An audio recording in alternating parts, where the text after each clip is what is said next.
সুদীপ বন্দ্যোপাধ্যায়ের সঙ্গে রাজ্যের মুখ্যমন্ত্রীর প্রায় 40 মিনিটের বৈঠক হয়েছে বলে জানা যাচ্ছে। ফলে এই বৈঠকে কি নিয়ে আলোচনা হয়েছে আমি বিস্তারিত বিষয়ে জানবো। কৃষ্ণেন্দু অধিকারী আমাদের প্রতিনিধি রয়েছেন ফোন লাইনে। কৃষ্ণেন্দু, এই যে 40 মিনিটের দীর্ঘ একটা বৈঠক হলো, কি নিয়ে কথা হলো? প্রথমেই বলি যে দুপুর পর্যন্ত ঠিক ছিল যে মুখ্যমন্ত্রী আগামীকাল দিল্লি যাবেন। একটার সময় সেখানে বঙ্গভবনে সমস্ত এনসিপিআই যে সাংসদ আছেন, অর্থাৎ 20 জন এনসিপিআই সাংসদ, তাদের সঙ্গে বৈঠক করবেন এবং সেই বৈঠকে বিজেপির উচ্চ নেতৃত্ব বা শীর্ষ নেতৃত্ব তারা উপস্থিত থাকবেন।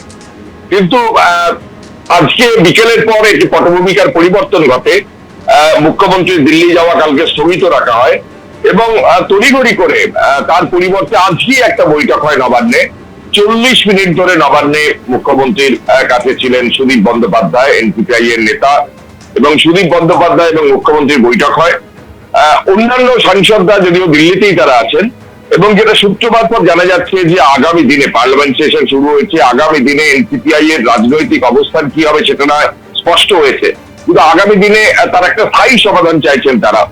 এবং সাংসদ হিসেবে সাংসদ তহবিল এবং অন্যান্য কাজের ক্ষেত্রে যে সমস্যা তৈরি হচ্ছে, রাজ্যের মুখ্যমন্ত্রীর সঙ্গে আলোচনা করে তার একটা স্থায়ী সমাধান চাইছিলেন তারা। এবং এটাও একটা জল্পনা তৈরি হয়েছিল, যেটা সবচেয়ে বড় সম্ভাবনা তৈরি হয়েছিল, যে গোটা এনসিপিআই বিজেপিতে মিশে যেতে চাইছে। এবং ঠিক এই প্রেক্ষাপটে দিল্লির সর্বভারতীয় বিজেপি নেতৃত্বের সঙ্গে মুখ্যমন্ত্রীর উপস্থিতিতে বৈঠক চাইছিলেন এনসিপিআই সাংসদরা। এবং এখনো শুক্রবার পর জানা যাচ্ছে এনসিপিআই এর যে অন্যান্য সাংসদ আছেন, 20 জন সাংসদই চাইছেন যে শুভেন্দু অধিকারী রাজ্যের মুখ্যমন্ত্রী, তার সঙ্গে বৈঠক করে এই বিষয়ে চূড়ান্ত সিদ্ধান্ত নিতে। যদিও এর আগেও একটা বৈঠক হওয়ার কথা ছিল, সেই বৈঠক হয়নি। আগামীকাল বৈঠক হওয়ার কথা ছিল, সেই বৈঠক হয়নি। তার পরিবর্তে আজকেই নবান্নে পৌঁছন সুদীপ বন্দ্যোপাধ্যায়। 40 মিনিট ধরে কথাবার্তা হয় এবং আপাতত যেটা ঠিক হয়েছে, এনসিপিআই হিসেবেই তারা এখন থাকবেন এবং পরবর্তী পদক্ষেপ শুভেন্দু অধিকারী আগামী সপ্তাহের দিল্লি যাওয়ার একটা সম্ভাবনা আছে। সেই বৈঠক দিল্লিতে কেন্দ্রীয় নেতৃত্বের উপস্থিতিতে যখন হবে, তখন একটা চূড়ান্ত সিদ্ধান্ত নেওয়া হবে যে এই 20 জন সাংসদ যারা তৃণমূলের টিকিটে জিতেছেন, তারপর তৃণমূলের এনসিপিআই এ যোগ দিয়েছেন এবং এনডিএ সহযোগী হিসেবে থাকার সিদ্ধান্ত নিয়েছেন, পার্লামেন্টে তাদের আলাদা বসার ব্যবস্থা করা হয়েছে। ঠিক এই প্রেক্ষাপটে আগামী দিনে তারা কি ভূমিকা নেবেন সেটা কার্যত আগামীকাল সিদ্ধান্ত হওয়ার কথা ছিল। আজকে নবান্নেও তার একটা প্রাক প্রস্তুতি বা বৈঠক হয়েছে, কিন্তু এখনো পর্যন্ত সেই চূড়ান্ত সিদ্ধান্ত হয়নি। চূড়ান্ত সিদ্ধান্ত হবে আগামী সপ্তাহে, যখন মুখ্যমন্ত্রী দিল্লি যাবেন। কারণ সুদীপ বন্দ্যোপাধ্যায়, যেটা সূত্রপাত পর জানা যাচ্ছে যে নবান্ন থেকেই শতাব্দী রায়কে ফোন করেন এবং শতাব্দী রায়ের সঙ্গে কথা বলেন। কারণ একজন প্রতিনিধি হিসেবেই আজকে সুদীপ বন্দ্যোপাধ্যায় নবান্নে এসেছিলেন। শতাব্দী রায়ের সঙ্গে কথা বলে জানান যে মুখ্যমন্ত্রী আগামীকাল দিল্লি যেতে চাইছেন না, কিন্তু অন্যান্য সাংসদ যারা এনসিপিআই এর সাংসদ আছেন 20 জন, তারা সবাই চাইছেন যে তারা একসঙ্গে মুখ্যমন্ত্রীর সঙ্গে বৈঠক করতে চান এবং তাদের ভবিষ্যৎ কর্মসূচি মুখ্যমন্ত্রীর উপস্থিতিতে নিতে চান।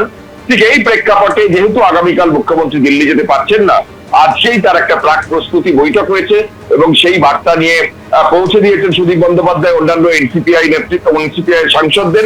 এবং যেটা মনে করা হচ্ছে যে সিদ্ধান্ত, যে জল্পনা তৈরি হয়েছে যে গোটা এনসিপিআইটাই বিজেপিতে শিফট করবে বা বিজেপিতে মিশে যাবে, সেই বিষয়ে চূড়ান্ত সিদ্ধান্ত মুখ্যমন্ত্রীর উপস্থিতিতে দিল্লিতে হবে, এমনটাই সূত্রপাত জানা যাচ্ছে। একেবারে কৃষ্ণেন্দু, নিঃসন্দেহে এবার নজর থাকবে এই যে 20 জন তৃণমূল থেকে এনসিপিআই সাংসদ, তাদের ভবিষ্যতে রাজনীতির পথ কোন দিকে যায়। আমি এইখানে দর্শকদের সামনে রাখতে চাইবো যে এই এনসিপিআই, তৃণমূল থেকে এনসিপিআই সাংসদ, একাধিক সাংসদের সঙ্গে আমাদের প্রতিনিধি কৃষ্ণেন্দু অধিকারী কথা বলেছেন। দেখাবো শর্মিলা সরকার, তিনি কি বলছেন।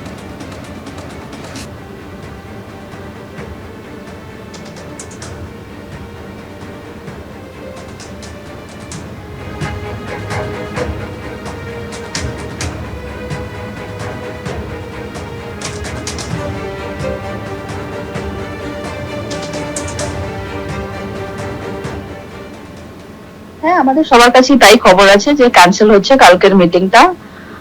উনি একটা আসতে পারছেন না, তো এইটুকুই খবর, মানে মিটিংটা হচ্ছে না। এটা জানানো হয়েছে আপনাদের? হ্যাঁ, আমাদেরকে জানানো হয়েছে। কবে হবে এই মিটিং ঠিক হয়েছে? না, এখনো পর্যন্ত সেরকম কোনো কিছু টাইম উনি দেননি এখন, বা কবে মিটিং হবে সেগুলো আমরা কিছু, আমাদের কাছে কোনো ইনফরমেশন নেই। আজকে মানে আজকেই তো জানানো হয়েছে একটু সন্ধ্যের পর। হ্যাঁ হ্যাঁ, সন্ধ্যাবেলায় আমরা জানতে পারলাম, কারণ তার আগেও তো আমি আপনাকে জানিয়েছিলাম যে আমাদের মিটিং হচ্ছে, কারণ সেটাই আমাদের কাছে ইনফরমেশন ছিল। এখন কোনো কারণবশত উনি আসতে পারছেন না, তাই মিটিংটা কালকে ক্যান্সেল হয়েছে। এবিপি আনন্দ, এগিয়ে থাকে, এগিয়ে রাখে।